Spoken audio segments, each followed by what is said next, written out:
Mr. Inky Johnson. Put your hands together, guys. Every day I'm chasing something different. Every day the way I operate is totally different, and it's not about the product for me as much as it is about the process. And what I mean about the process saved my life. You see, my mother had me when she was 15 years old, right? Over on the east side of Atlanta, we came up in this neighborhood by the name of Kirkwood, drug dealer on every corner, gang members in the neighborhood, 2-bedroom home, 14 people, used to sleep on the floor. Got the opportunity to sleep in the bed one time out of the week. It was 6 of us in the bed, 3 at the foot, 3 at the head. And I came up with this dream pretty quick. I said, man, I want to go to the NFL because I had 8 uncles in that house, all 8 of which are still going in and out of prison. And so pretty quick, I said, man, I want to go to the NFL. So I went to my big cousin Tamar one night. I said, man, listen, I want to go to the NFL. So we got to work for this thing. So the thing we're going to do every night, we're going to be patient. We're going to engage in consistent action. Every night, we're going to race light pole to light pole with no shoes. So every night we would get out on the street, race light pole to light pole. One night a coach came down the street. He signed me and my cousins up for organized sports, right? First time being in organized sports. We get in organized sports. The thing was, after practice, everybody would leave to go home. And I always had to sit on the bench and wait on my mother because she worked at Wendy's. And so when my mother would show up in the park, it would be about 10 o'clock, 10:30 at night. So I'm sitting there, and when my mother would pull up, she drove an old Buick Regal, hubcaps off the car, seats torn up, the car was all beat up. And she would pull up in the park 10:30 at night. I would jump off the bench. I would sprint over to my mother. I would say, Mom, if you don't mind, can you please sit back in your car and turn on your car lights? I have to do some extra drills. I have to go to the NFL. So you would never have to work another day in your life. And I knew my mother was tired. And every night, my mother would sit back in that car, and those car lights would hit that film. And he had a 7-year-old kid doing backpedaling drills, running sprints, running laps, chasing his dream to go to the NFL. But just beyond those car lights, I could always connect with my mother's eyes, so it made me dig a little bit deeper. It made me push myself a little bit further. It made me work a little bit harder. It created a certain level of sweat equity in what I was doing. It created a certain level of pride in what I was doing. You know why people quit? People don't have pride in what they do. You know why people stop? They're selfish, and it's just about them. But when you have a bigger purpose to why you're doing what you're doing, and you want to honor the sacrifices that others have made for you, it's nothing for you to keep going when you hit adversity. If every decision and choice you make is just about you, at a certain point you're going to hit something that's a lot tougher than you, and it's going to make you quit because you don't have a driving force for why you do what you do. But when I got up to the University of Tennessee, it was simple. It was simple for me to give everything I had. My freshman year, I played special teams. My sophomore season, I broke the starting lineup, had a really strong sophomore season. The summer heading into my junior year, I still remember the day where I was sitting in our film room, and I was watching film on the California Bears. My defensive backs coach, Larry Slade, came in the room. He said, Inky, I got some good news for you. I dropped the clicker. I said, what is it? He said, man, you're a projected top 30 draft pick, son. He said, all you have to do is play the next 10 football games. You're an automatic multimillionaire. I went out of the room. I called my mother and my grandmother on the three-way. I said, after this season, there will be no more struggle. I said, we would never miss another meal.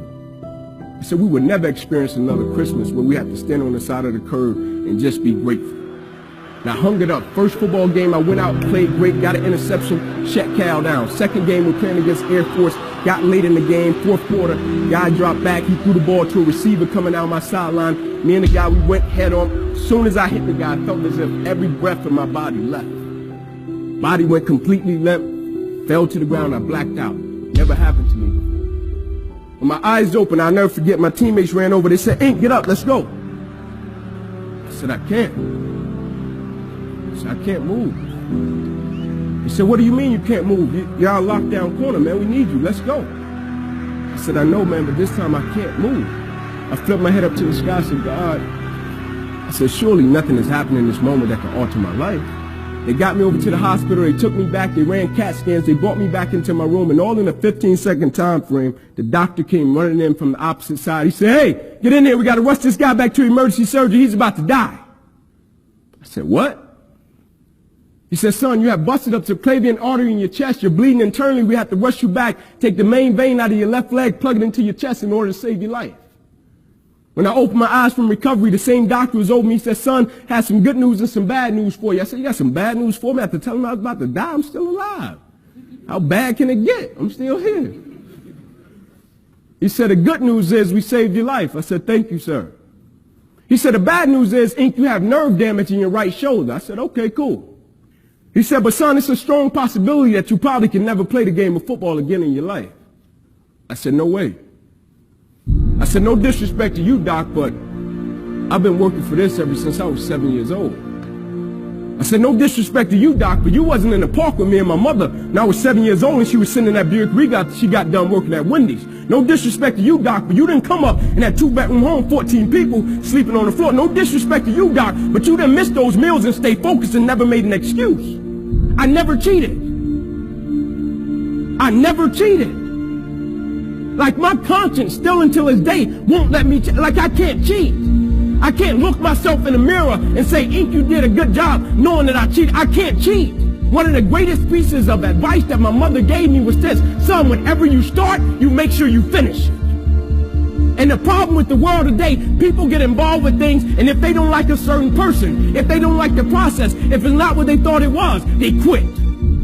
And what they don't understand about quitting becomes a habit that doesn't just affect you. Later on in life, when you get a wife and you get some kids or you get a family, it's going to come back to hunt you, and it will one day affect them. That is why I tell you the process is more important than the product. It's not even about the outcome for me. It's about, can you take pride in what you do as an individual, and every night when you look in the mirror, knowing that you gave everything you had to it. And we have to get to the point where we're willing to impose our will on certain things. Impose your will on it. My life totally changed. And they gave me an opportunity to stop. And most people, when you give them an opportunity to stop while they're chasing something, they take advantage of it because they feel as if, man, why did this have to happen to me? I felt as if, why not me? This is the perfect opportunity to use this to be a blessing to somebody else. And you know what? It's not even about me to be truthful. It's not even about me. Now it's about repaying the people that invested in me and saw something in me when I couldn't see it in myself. At a certain point in life, it can't just be about you. And the moment that we understand that, and every day we wake up, we understand that life is a blessing and life is a gift. And if you were to check out today, how would you want to be remembered? It's bigger than you.